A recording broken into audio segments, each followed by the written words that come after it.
প্রত্যেককে স্বাগত practical wisdom ফিলসফিতে। আজ আমাদের আলোচনার বিষয় নামবাদ। সার্বিক ধারণার প্রকৃতি সম্পর্কীয় যেই সমস্ত মতবাদসমূহ রয়েছে তাদের মধ্যে কিন্তু নামবাদ অন্যতম। নামবাদ অনুসারে সার্বিক হচ্ছে নিছকই নাম এবং নাম ছাড়া কিছুই নয়। এই মতবাদের প্রবক্তা হচ্ছেন কে? হবস, বার্কলি প্রমুখ দার্শনিকগণ। আমরা এখানে নামবাদ নিয়ে কিন্তু আলোচনা করব। নামবাদটা কি? নামবাদ অনুসারে সার্বিক নিছকই নাম, সার্বিকের কোনো বস্তুগত বা মনোগত অস্তিত্ব নেই। শুধুমাত্র বিশেষ বিশেষ কিছু বস্তু বা ব্যক্তির অস্তিত্ব আছে, এগুলি ছাড়া এর অতিরিক্ত কোনো কিন্তু সার্বিকের অস্তিত্ব নেই। কাজ চালাবার জন্য যে নামের ব্যবহার করা হয় তাই হলো কিন্তু সার্বিক বা ইউনিভার্সাল। নামবাদীরা মনে করেন যে কোনো ধারণাই কিন্তু বিশেষ ধারণা, তাই সার্বিক ধারণার প্রকৃত কোনো অস্তিত্ব নেই। একজাতীয় অনেক বিশিষ্ট ধারণাকে যখন আমরা কোনো নাম দেই তখন তাদের মধ্যে যে সাধারণ সেটাই হচ্ছে কিন্তু নামটুকু, এর অতিরিক্ত কিন্তু আর কিছুই নয়। বার্কলে কিভাবে সার্বিক ধারণাকে ব্যাখ্যা করেছেন? বার্কলের মতে সার্বিক ধারণা হচ্ছে অমূর্ত ধারণা, এবং এই অমূর্ত ধারণা অভিজ্ঞতা আমাদের কিন্তু হয় না। যে সমস্ত শব্দ ব্যবহার করে অমূর্ত ধারণা ব্যক্ত করা হয় তা শুধুমাত্রই নাম। আসলে অমূর্ত সার্বিক ধারণার অনুরূপ কোনো কিছুরই কিন্তু অস্তিত্ব নেই। মানুষ বলতে আমরা কোনো না কোনো বিশেষ মানুষের ধারণা পাই, অর্থাৎ আমাদের মনের মধ্যে বিশেষ মানুষের ধারণা জেগে ওঠে।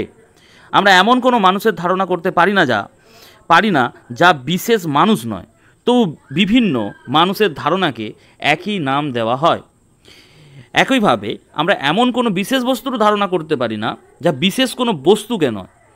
কোনো এক শ্রেণীর অন্তর্গত বস্তুর সাধারণ বৈশিষ্ট্যগুলিকে নির্দেশ করবার জন্য যখন আমরা কোনো শব্দের ব্যবহার করি তখন সেই শব্দের অনুরূপ কোনো বাস্তব বস্তুর অস্তিত্ব কিন্তু থাকে না। সুতরাং সার্বিক ধারণার মনোজগৎ বা বস্তু জগতে কোথাও কোনো কিন্তু অস্তিত্ব নেই। সার্বিক ধারণা সম্পর্কে এক বিশেষ অর্থে অস্তিত্ব কিন্তু আছে। বার্কলের মতে যে কোনো নাম বা শব্দকে একাধিক বিশেষ ধারণার চিহ্ন বা সংকেত রূপে ব্যবহার করা যেতে পারে, এবং এই অর্থে এই নাম বা শব্দকে সার্বিক ধারণা হিসাবে গ্রহণ করা যেতে পারে। যেমন ত্রিভুজের 3টি কোণ মিলে 2 সমকোণ, এটি প্রমাণ করার জন্য কোনো একটি ত্রিভুজকে অন্যান্য সকল ত্রিভুজের প্রতিনিধি রূপে কিন্তু ব্যবহার করা যায়।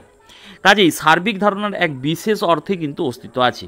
সার্বিক ধারণা আসলে কোনো বিশেষ ধারণা, কিন্তু একই জাতীয় অন্যান্য বিশেষ ধারণার প্রতিনিধি রূপে ব্যবহার হওয়ায় সার্বিক কিন্তু হয়ে পড়ে। আমরা এক জাতীয় সব বিশেষ ধারণার জন্য একই নাম বা চিহ্ন ব্যবহার করে থাকি, কিন্তু যেহেতু আমরা একই নাম ব্যবহার করি সেহেতু আমরা মনে করি যে এই নামের অনুরূপ একটি অমূর্ত সার্বিক ধারণা কিন্তু অস্তিত্ব আছে, কিন্তু আসলে কিন্তু তা নেই।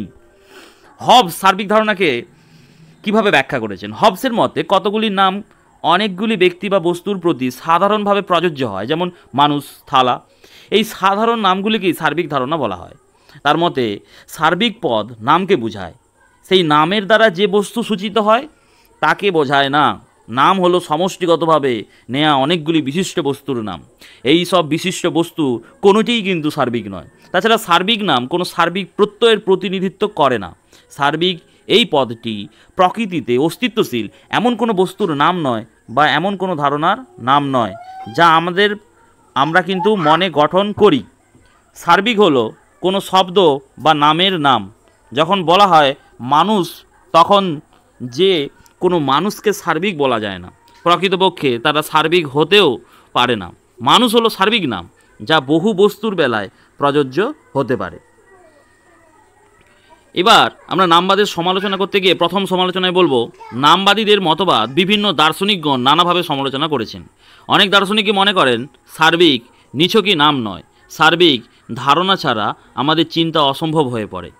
কারণ চিন্তার বিষয়বস্তু সবসময় কিন্তু সার্বিক হয়, কোনো বিশিষ্ট বস্তু কিন্তু নয়। 2 নম্বর কি? সম্পূর্ণ ভিন্ন বস্তু বা ব্যক্তিদের একই নামে অভিহিত করা যায় না। কোনো এক শ্রেণীর অন্তর্গত বিশেষ বিশেষ বস্তুকেই আমরা এক নামে অভিহিত করি, যেমন বৃক্ষ, গরু, মানুষ। এক শ্রেণীর অন্তর্গত বিশেষ বিশেষ বস্তুর মধ্যে কোনো সাধারণ ধর্ম না থাকলে তাদের এক শ্রেণীভুক্ত করা যায় না। কয়েকটি বৃক্ষ এবং কয়েকটি গরুকে আমরা কখনো এক শ্রেণীভুক্ত করি না। সুতরাং কোনো সাধারণ ধর্ম উপস্থিত থাকলেই আমরা কতগুলি বস্তুকে এক শ্রেণীভুক্ত করি। বিভিন্ন বস্তুকে সাদৃশ্যের ভিত্তিতেই এক শ্রেণীভুক্ত করা হয়, কিন্তু যদি কোনো সাধারণ বৈশিষ্ট্য না থাকে তাহলে তাদের সাদৃশ্য কিন্তু নিরূপিত হবে কিভাবে, এই প্রশ্ন কিন্তু উত্তর আমরা পাইনি।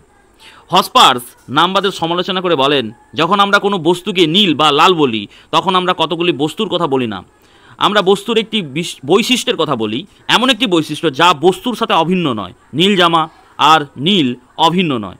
আমরা এক একটি বৈশিষ্ট্যের কথা বলি যা বস্তুটির আছে এবং অন্যান্য বস্তুরও থাকতে পারে, অর্থাৎ এমন একটি ধর্ম যা বহু বস্তু যার অংশীদার হতে পারে। আর একথা বলার অর্থ ব্যক্তি নিরপেক্ষ অস্তিত্বশীল ধর্মের কথা বলা, অর্থাৎ বস্তু আছে, বস্তুর ধর্ম বা বৈশিষ্ট্য আছে, বহু বস্তু সাধারণ বৈশিষ্ট্যের কিন্তু অধিকারী। তাহলে পুরোটার সারাংশ কী বেরালো, যে সার্বিক ধারণা প্রকৃতি সম্পর্কীয় যে তিনটি মতবাদ রয়েছে তাদের মধ্যে নামবাদ হচ্ছে একটি। নামবাদ একটি চরমপন্থী মতবাদ। এই মতবাদের প্রবক্তা কে? হবস, বার্কলে প্রমুখ দার্শনিকবৃন্দ। এই মতবাদ অনুসারে সার্বিক ধারণার নিছক নাম ছাড়া আর কিছুই নয় এবং মনগত বা বস্তুগত কোনো রূপেই কিন্তু অস্তিত্ব নেই। বার্কলের মতে সার্বিক ধারণা হলো অমূর্ত ধারণা যার অভিজ্ঞতা আমাদের কিন্তু নেই। তিনি আরও বলেছেন সার্বিক ধারণা মনোজগৎ বা বস্তু জগতেও কোথাও কোনো অস্তিত্ব নেই। হবসের মতে কতগুলি নাম অনেকগুলি ব্যক্তি বা বস্তুর প্রতি সাধারণভাবে প্রযোজ্য হয়, আর এই সাধারণ নামগুলিকেই সার্বিক ধারণা বলে।